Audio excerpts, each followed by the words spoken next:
Moving straight into it, as COVID seems to be calming down, business owners are starting to come out. We can breathe a little easier. People are starting to get out, start spending money. They're getting comfortable. A lot of it, we talked about in one of these videos that actually, Nico, you were talking to Roman and I in a FaceTime, and you were talking about how you prepaid or you set aside money to take care of your staff for 9 months. And then, you were on the verge of almost bankruptcy and your business closing. You got on YouTube and it essentially changed your business. Can you tell our viewers a little bit about that? Like, you shared it with us. Why did you decide to start doing YouTube? Why did you decide to start doing the videos you did, talking about people's collections? It's been wildly successful. How did you think about that and why? To give you an idea, right? So lockdown happened, COVID happened. All of a sudden, shops had to close. I just spent all my savings on a shop here in Belfast, Northern Ireland. And I had a really good team there. And we were open for close to a year, right? And built up a good amount of stock. And all of a sudden, COVID hits, shop needed to close. And I mean, everything was gone. That was my only revenue stream in the shop, right? And what we created in that shop was something special. It's not something like a watch shop. But we've literally built an entire safe.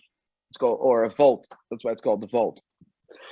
And I mean, all the ideas.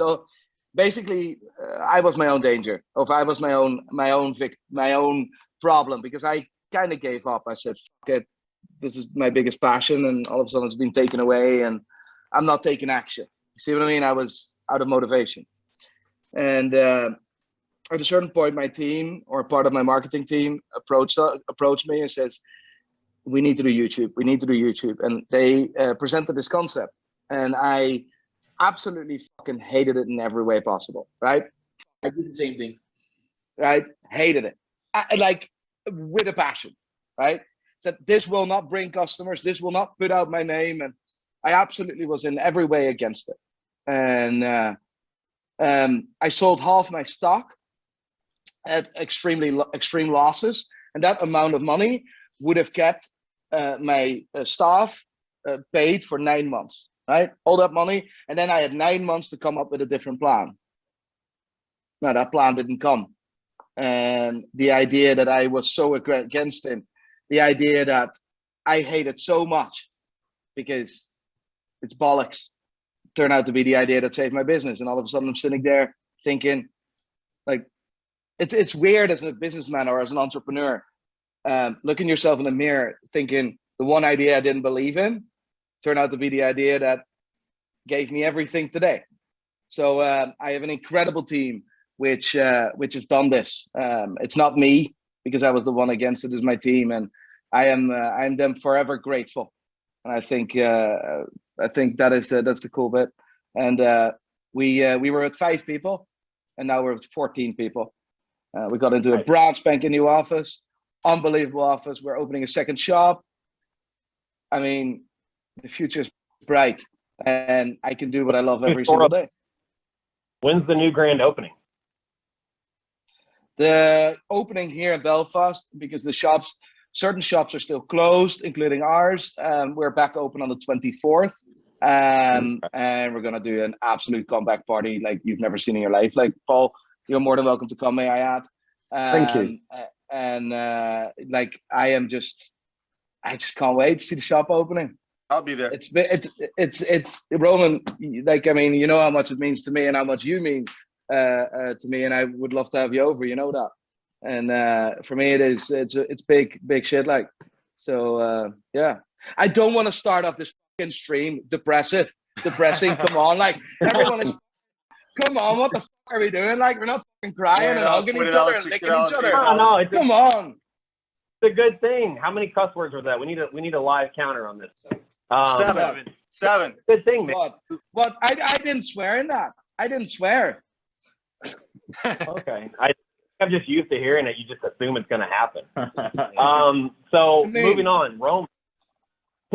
Moving on over to Roman. You know, you're the only person that had a full staff still working throughout COVID. Was there was there ever a point during, I'd say like March of 2019 through the end of the year, I'm sorry, 2020, March of 2020, when COVID really kind of hit everyone. Was there ever a time that you thought, you know, how are we going to get through this, or will we make it through this? Well, it happened in the very beginning, right? Listen, I was here in 2008 when the financial crisis hit. And the worst thing that happened during the first few months is the wheels stopped. Everybody kind of sat back, got scared, wasn't doing anything, and stood fast. And that was the scariest thing. That's the scariest thing in our business to begin with. So for the first few months, like everyone else, we obviously got scared.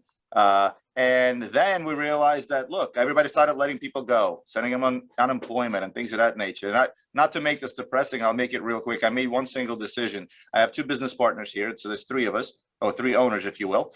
And we made a conscious decision to say, look, the people that are here, some of these people have been here 10 plus years, right? We have 30 some people. And guess what? Most of them have been here 10 years plus. What did those people do in the last 15 years or 18 years that I've been in business? They all made me money and made me successful. So I said, I'll be an ass. I won't take my pay, but I'll make sure that my people don't go on unemployment. And the reason for that is the minute you go on unemployment, you don't get the pay that you normally get, first and foremost, but you also lose your benefits, your medical insurance, your dental insurance that we provide here, retirement plans, blah, blah, blah, blah, blah, blah, blah.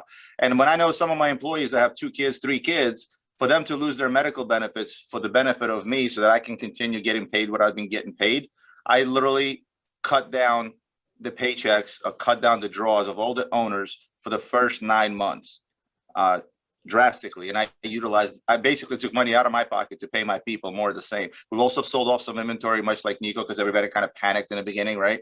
So we raised a little bit of funds by selling off some inventory, but for the most part, we cut out what we were taking on a regular basis, and we'll put that towards paying our employees. And I'm happy to say that I fired one guy, but I fired him because everybody's company had that happen to them, where you have that one guy or girl that you really want to get rid of, don't really have a good excuse to do so. So I used COVID as an excuse to get rid of one guy that just wasn't working out for us, and everybody else has been on board. Nobody left. Got it. All right. Anthony, real quick. Yeah. So I know Nico told us he's got to jump in like 8 minutes. So ask him what you were going to ask him, because I know he only had an hour for this. So let him speak before you leave.